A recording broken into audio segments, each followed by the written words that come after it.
दोस्तों, क्या mobile phone रात भर चार्ज में लगाने से मोबाइल फोन विस्फोट हो सकता है? क्या मोबाइल फोन की बैटरी फट सकती है? क्या आग लग सकती है? इस टाइप की तमाम मिसकंसेप्शन हैं, यानी गलत धारणाएं हैं, लोगों की गलत फहमियां हैं जो फैली हुई हैं। इन सब गलत फहमियों से पर्दा उठाने वाला हूं मैं, फैक्ट की बात करने वाला हूं इस वीडियो के अंदर कि एक्चुअली क्या होता है, ताकि आप लोगों की गलत फहमी को दूर कर सकूं। इसे समझने के लिए वीडियो के साथ लास्ट तक बने रहें।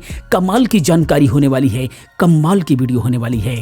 आइए दोस्तों, हम लोग समझते हैं, सबसे पहले समझते हैं चार्जिंग मिसकंसेप्शंस की। तो बीते 1 से 1.5 दशक में मोबाइल टेक्नोलॉजी के क्षेत्र में जबरदस्त विकास हुआ है, लेकिन फिर भी स्मार्टफोन को लेकर कुछ ऐसी भ्रांतियां हैं जो बेसिक फोन के जमाने से चली आ रही हैं। ऐसी ही कुछ भ्रांतियां हैं फोन की बैटरी और चार्जिंग को लेकर, जिन्हें लोग आज भी सच मानते हैं। जैसे कि रात भर चार्जिंग में लगाए रखने से फोन में विस्फोट हो सकता है और बैटरी को हमेशा 100% चार्ज करना चाहिए, आदि इस टाइप के बहुत सारे मिसकंसेप्शन हैं। इसीलिए आज के इस वीडियो में हम बैटरी और चार्जिंग से जुड़ी भ्रांतियों और उनके पीछे छिपी ट्रुथ यानी सच्चाई के बारे में जानेंगे।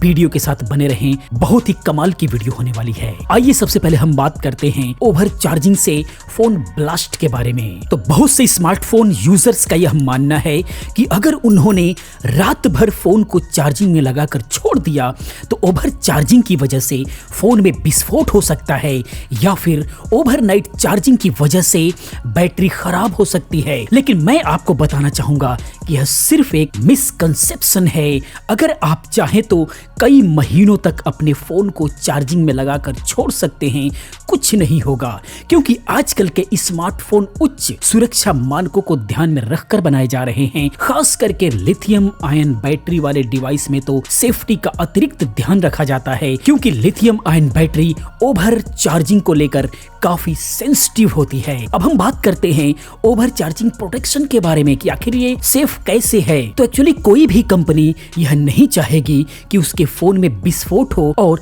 मार्केट में उसका नाम खराब हो। इसीलिए हर कंपनी अपने फोन और बैटरी दोनों में टेम्परेचर सेंसर और ओवर चार्जिंग प्रोटेक्शन सर्किट लगाती है। Over charging protection circuit phone को ओवर चार्ज होने से रोकने का काम करता है। जैसे ही बैटरी 100% चार्ज हो जाती है, वह पावर सप्लाई को बिल्कुल बंद कर देती है। लेकिन जैसे ही बैटरी 100% से कम होती है, पावर सप्लाई फिर से शुरू हो जाती है, ऑन हो जाती है और बैटरी को फिर दोबारा 100% तक लाकर छोड़ देती है। यह क्रम तब तक चलता रहता है जब तक कि आप अपने फोन को चार्जिंग से हटा नहीं देते। यानी कि आपका फोन अगर महीनों तक भी चार्जिंग में लगा रहेगा, तब भी वह न तो कभी ओवर चार्ज होगा और न ही उसमें कोई विस्फोट होगा, क्योंकि इसका पूरा ध्यान रखा हुआ है। हाँ, वो अलग बात है कि अगर कोई खराब चार्जर लगा दिए हैं और उस कंडीशन में अगर वो खराब होता है तो सिर्फ ओवर चार्जिंग में नहीं, वो कभी भी ब्लास्ट हो सकता है। इसीलिए यह भी एक प्रकार का आज के लिए मिसकंसेप्शन ही है। उसके बाद अगर हम टेम्परेचर सेंसर की बात करें तो चार्जिंग के दौरान फोन में हीट पैदा होती है, ये तो आप लोगों को पता ही होगा, जिससे फोन गर्म हो जाता है। इसीलिए फोन के अंदर टेम्परेचर सेंसर दिया जाता है जो फोन और बैटरी के तापमान पर नजर रखने का काम करता है। स्मार्टफोन निर्माता कंपनियों के मुताबिक चार्जिंग के दौरान फोन का तापमान 40 डिग्री तक पहुंचना एक अहम बात है, लेकिन अगर तापमान उससे ऊपर चला जाता है तो तापमान सेंसर फोन के सॉफ्टवेयर को इसकी सूचना तुरंत दे देता है, इन्फॉर्म कर देता है, और उसके परिणाम स्वरूप चार्जिंग को धीमा कर दिया जाता है।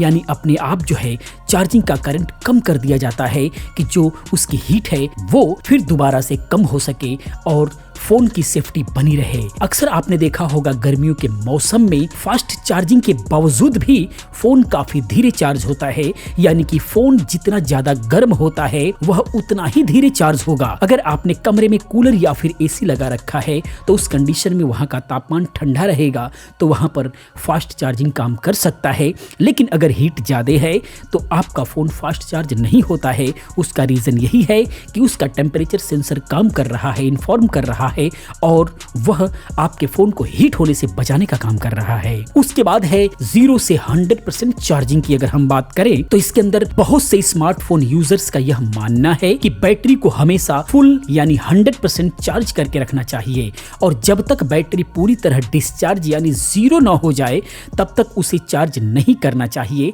इसके पीछे का तर्क यह दिया जाता है कि इससे बैटरी की लाइफ साइकिल बढ़ती है और यह लंबी चलती है, लेकिन यह बात सच नहीं है। अगर स्मार्टफोन निर्माता कंपनियों की माने तो फोन की बैटरी को पूरी तरह डिस्चार्ज नहीं करना चाहिए। जब बैटरी का चार्जिंग लेवल 20% पर आ जाए तो उसे फिर से चार्ज में लगा देना चाहिए और 80% से ज्यादा चार्ज नहीं करना चाहिए, यानी कि बैटरी को हमेशा 20 to 80% के बीच में अगर रखा जाए तो इससे न सिर्फ बैटरी की हेल्थ अच्छी रहेगी बल्कि उसका जीवन काल भी बढ़ेगा, उसका लाइफ भी बढ़ेगा।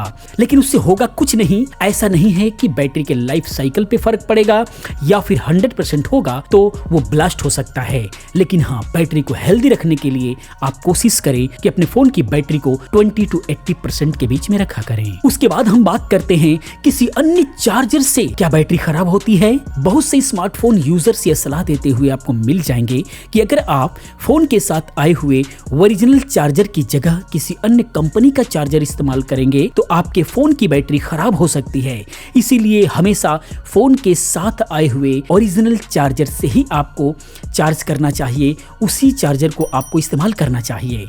यहाँ तक कि फोन बनाने वाली कंपनियां भी यही कहती हैं, लेकिन यह सिर्फ आधा ही सच है। पूरा सच यह है कि आप किसी भी कंपनी का चार्जर इस्तेमाल कर सकते हैं, लेकिन शर्त सिर्फ इतना ही है कि वह ओरिजिनल होना चाहिए यानी ब्रांडेड होना चाहिए और उसके फोन के अनुकूल होना चाहिए। कहने का मतलब उसका वोल्टेज और उसका एम्पियर उसी चार्जर के हिसाब का होना चाहिए, उसके आसपास का होना चाहिए, फिर कोई भी प्रॉब्लम नहीं होगी। ऐसा नहीं है कि जिस मोबाइल फोन के साथ में 10 वाट का चार्जर आया था आप उस फोन को 150 वाट के या फिर 200 वाट के चार्जर में लगा दें तो वहां पर प्रॉब्लम हो सकती है।